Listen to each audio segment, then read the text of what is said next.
سلام بچه، خوش اومدین به ویدیو دیگه. من فرهام هستم و بچه توی این ویدیو اومدیم که این لامبورگینی رو تقویت کنیم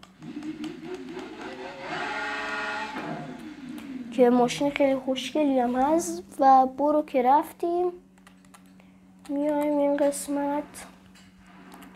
این فکر کنم کلا خودش تقویته.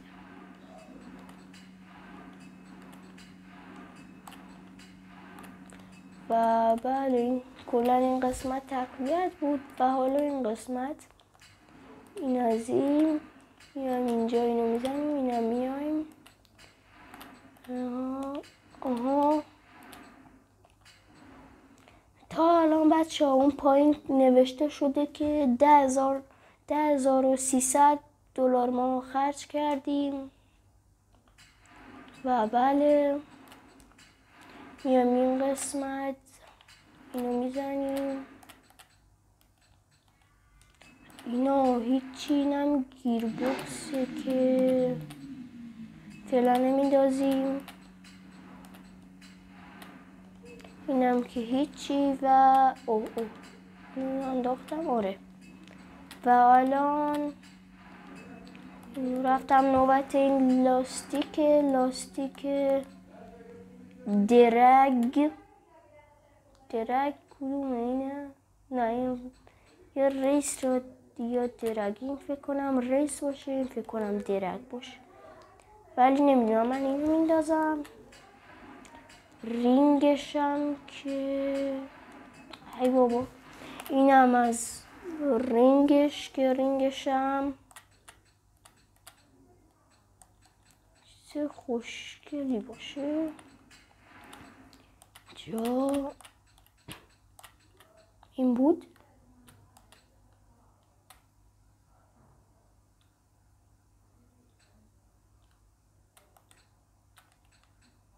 فکر کنم اینا یکشون خوب باشه، نمیدونم، ولی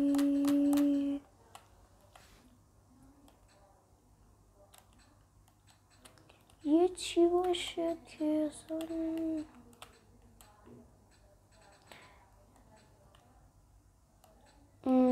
نمیدونم.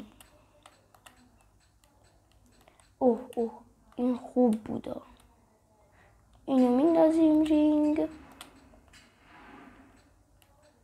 هم که هیچی بللش، این هم که هیچی. و الان بریم اینجا. سپر جلو، سپر بال عقب، اینجوری قشنگتره. اینجا هم که این چی دیگه، لامبورگینی رو میخواد بکنه پلیس. عجیبه. ولی خب اینجا تو این قسمت دیگه چی نمونه. اینجا هم که رفتیم. الان 27,000 تا خرجمون شد. خب بریم ماشین رو تست کنیم.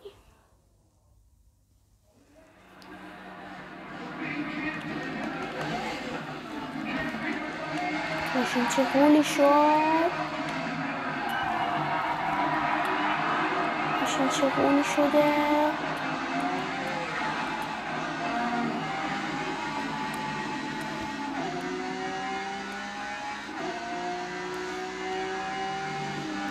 بچه ها ببخشید که کیفیت ویدیو کمی پایینه.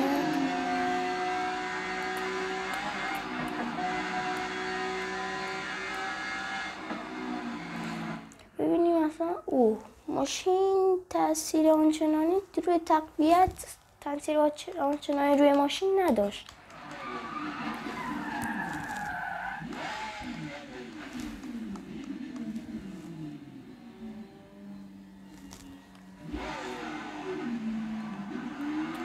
ای واجی اصلا حواسم نیست. بریم برای اتوبان. بچه ها تو کامنت ها بگین که برای سری بعد چه ماشینی رو تقویت و تست کنیم و حتما هم بگین که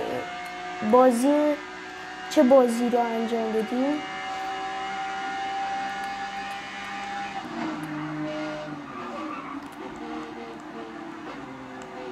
مثلا استیلاک، پایداری،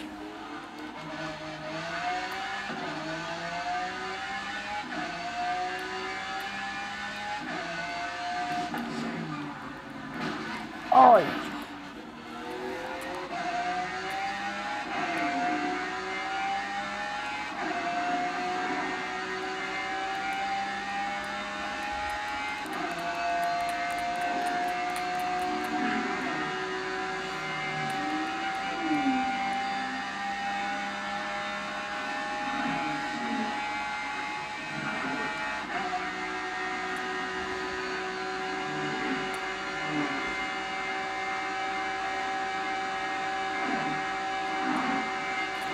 آجی این لامبورگینی هم به اون جی تی آره که تو ویدیو قبل تو اولین ویدیو چنل هم ضبط کردیم این هنوز به اون نمیرسه، با اینکه گرونتر و لامبورگینی هم هست.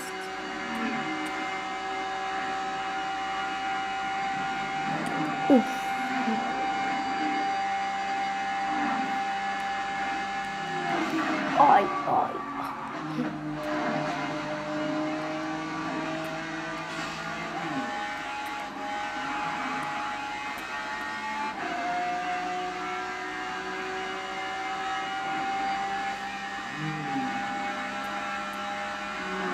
که اون 360 تا اینو میره.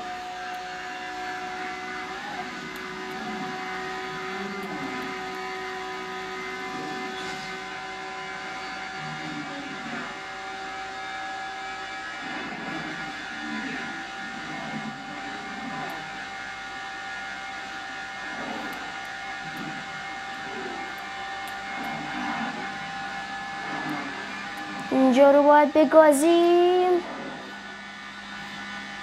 اوه 369 تا رفت، نرسید به 70 ولی خب حاجی نگاه ترمزاش قرمز شده.